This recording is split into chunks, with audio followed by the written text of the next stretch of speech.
a website. Now, if Reut tells the story of itself as being a think tank, then what would they put on their website or on their Facebook page? Links to publications, I think. Publications, what else? Contributors. Contributors, profiles of the researchers, articles that they've published, critiques of other articles, right? They'd operate like a think tank. If the narrative that you tell of your organization is, I am a what, then that's how you operate. But what if Reut's goal isn't to be a think tank? Their purpose isn't to be a think tank. It's to change policy. It's to create a better world. So, if the story of Reut was to create a better world, what would it do? What could it do? Persuade. What? I said persuade. It could work on more conversations, right? The difference between a think tank and someone who's a grassroots activist is what? A think tank holds itself as part of the ivory tower and it did all this research and here it is. Someone who's more of a grassroots activist has those conversations, right? Ways to get involved. Ways to get involved. How does a think tank get someone like you, Shira, involved?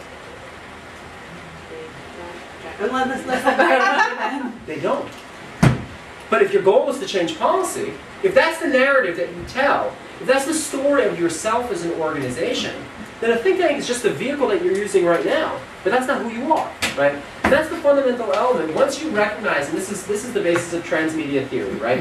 Once you recognize that that the narrative of who you are determines the choices that you make as an organization, and the strategies that you enact, and the tactics that you use, and the tools that you use in order to get to where you want to get to, then how you tell the story matters. Because that's what convinces other people to get involved. That's what gets other people into the loop. That's what lets you make impact in the world. And so maintaining that coherent narrative is crucial for people to trust you enough with their time. If you are a think tank and you start letting just anyone write for you, then people don't trust you because it's not authentic, right? But if you are a movement to transform policy, and part of what you do is you provide publications, and another part of what you do is you enable conversations, then there's a whole other narrative that takes place. It's a whole other story. Walzer, who is a political theorist that is currently subsidized by the Princeton, the advanced, oh my God, I can't believe I don't remember. The Center for Advanced Studies at Princeton, right? Is that the way that it's? Princeton Institute for Advanced Studies. Thank you. That, which is where Einstein sat for a few years. He has a great frame for talking about this. He says as follows: wherever you are, it's probably Egypt. Wherever you're going, it's probably going to be the promised land. And there's only one way to get there. It's by joining together and marching. Now, Walzer wrote this in reaction to the Civil Rights Movement, right? But on a very basic level, what does he mean here? So, anyone here have a quick midrash on this? Wherever you are, Egypt, what are the different elements here? Yeah. Man is not an island. Okay, explain that. That you can't do it alone. That you need support. That people come with you. Right. So you're at the last part, which is crucial. What about the first part? What is he, when he's saying wherever you are, it's probably Egypt, what does he mean? Yeah. Like, the narrow places, like that there's you identify something wrong with the world as you see it. That on a basic level, and Shimon Peres had this wonderful quote. He said that what the Jews have brought to the world is a, to translate it 1 second, is a lack of contentment. Right? We are never satisfied as a people, right? But that's something that's a very important thing for any activist. Activists are not satisfied. Wherever you are, it's probably Egypt. It's probably not as good as it could be.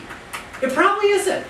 Because there are people who are starving, there are people who are dying, and there are people who aren't getting their fair shake, and there are people who are making, 80% of the income, and they're only 1% of the society, and something is wrong here. And there is a better place. And that's a promised land. Now, I can look in different ways, but there's a better place. Are we ever going to reach it? Probably not.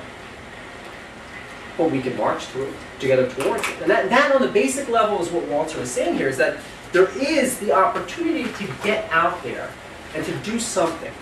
And so let's talk about the different elements of what Walter is saying. Egypt. So together, all of us here are back 4,000 years in Mesopotamia, in that region, right? What's the life of a normal, everyday person thousands of years ago? Normal, everyday person. You wake up, you eat something. Probably. Maybe not eat something. Go to work. Come home. Basically. When you guys, have you guys, anyone here read recently the story of the Exodus, the people of Israel's leaving of Egypt? Do they all follow Moses 100% saying, let's do it, let's go, and then kind of back him the whole way through? No, right? What do they say? There's scary people over there. And? Why should we leave? Why the hell should we leave? Or let's go back. And yeah, it was better. It was better over there. And that's something that's a very important element when you're reading Walter's work, when you're thinking about what the market context is on a business level, right? So oftentimes when people ask, all right, so what's the market context? What space are you operating in? On a fundamental business level, what people start saying is that, oh, it's a huge amount of opportunity, right? There's huge opportunity.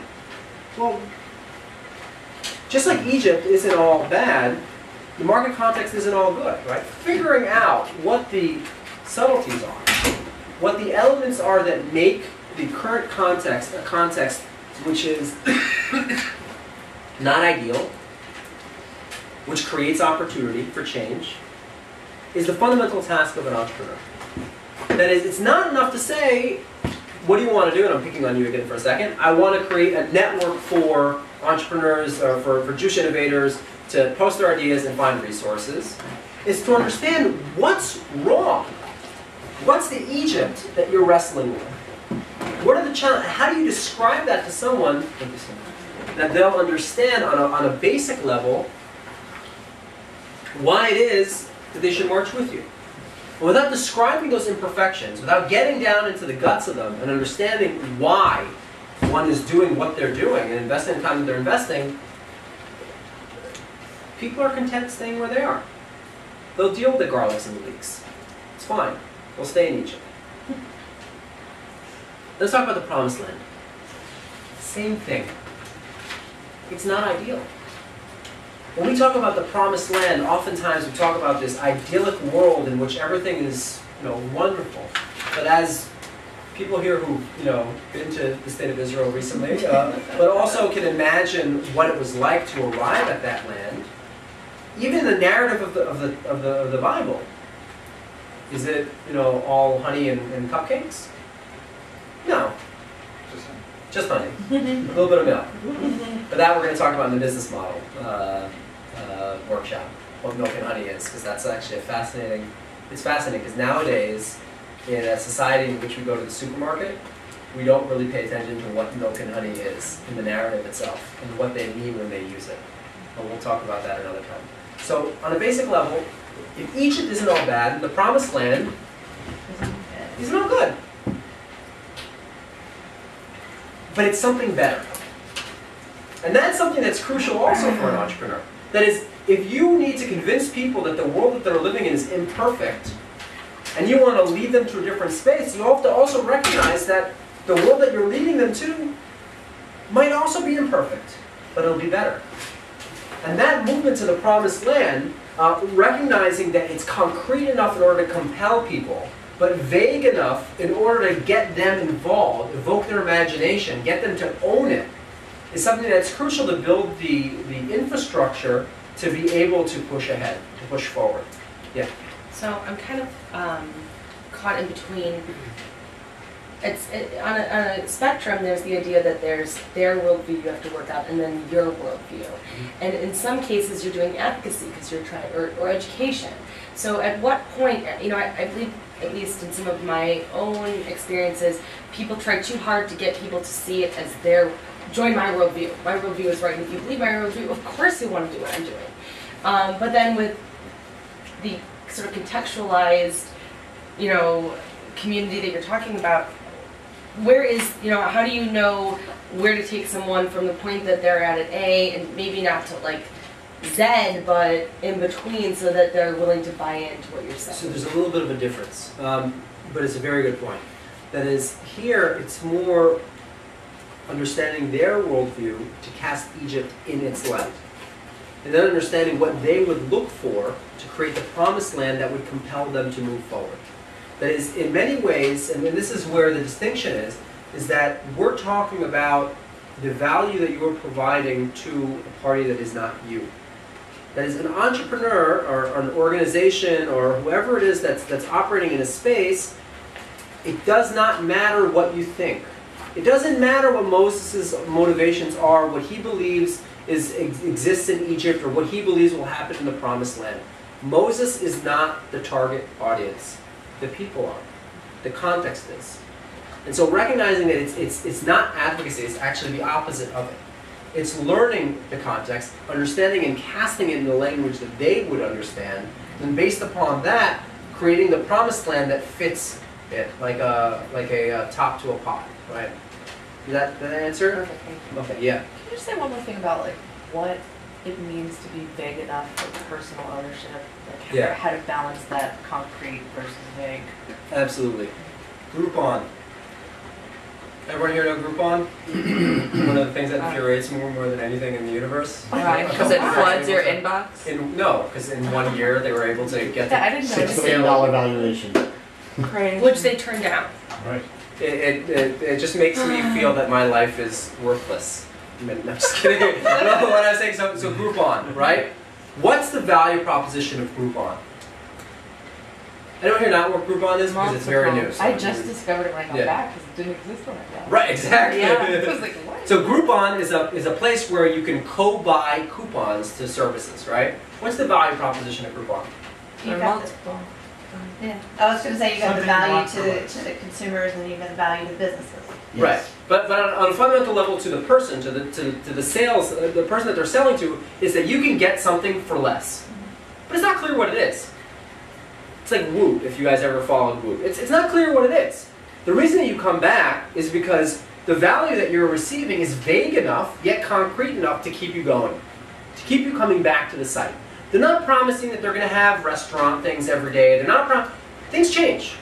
Now they're becoming more and more specialized, but the way that it built up is sometimes it's like this, sometimes it's like that. You never really know where it's coming from, right? That's the vague with the concrete, right? The challenge is that a lot of times people ask entrepreneurs or organizations to drill down and say, what am I getting? And the point is to be able to recognize that it's an ever-evolving concept, right? So you're selling to the value that they're getting. You're not selling the actual product that they're receiving. Okay? I'm going to hold off. Okay. All right. And so then, once you know the, by the way, Justin, if the heat here is it blowing on you? You're okay? All right. This is, if anyone knows of projectors that don't emit intense heat, please tell us. Because it's I do want to just, there was something you said, it's off target, that's why I said I was going to hold off. But when you're helping people form ventures, anytime when you can find two groups, so what you said about the two value propositions at the two end, and there's a big overlap there in the middle, and there's also something to say about specificity and vagueness there, right? Because there's the place where the two groups have something in common, but what's of value is different to the buyers and the sellers. Mm-hmm. When you find a place like that with that intersection, pay attention, because that's when you've got something. right.